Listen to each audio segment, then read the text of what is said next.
La poésie n'est pas vraiment plus compliquée que les romans, je dirais même c'est plus simple d'approche, mais encore faut-il ne pas avoir peur de s'en approcher. Bien souvent, on croit qu'on ne va pas comprendre, connaître la poésie. Pourquoi ? Parce que déjà, il y a l'arrière-plan peut-être scolaire, on a souffert peut-être à un moment donné de devoir apprendre des poésies, on n'aimait pas ça, on n'avait pas la bonne diction. Mais en fait, la poésie, qu'est-ce que c'est ? C'est d'une manière d'échapper au prosaïsme de la vie, au prosaïsme du quotidien. C'est une sorte d'embellissement, je dirais, du monde. Et c'est justement exprimer la beauté du monde. La beauté des ordures aussi. Et oui, ça peut être très trash aussi.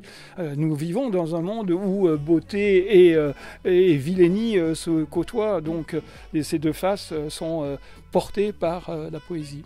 Je vais vous lire un poème de Jaleh Al-Hamtoj, qui est une poétesse d'il y a une centaine d'années, de l'époque Kadjar.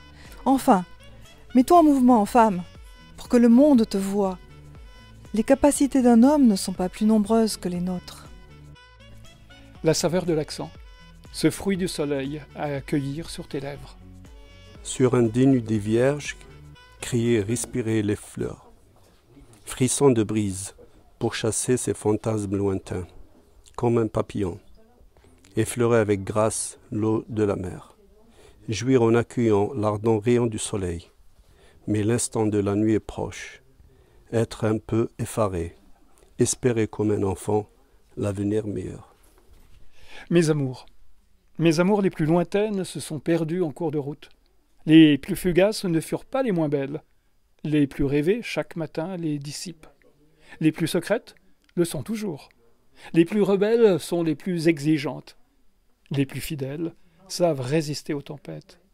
Et les plus constantes sont claires comme un jour d'été.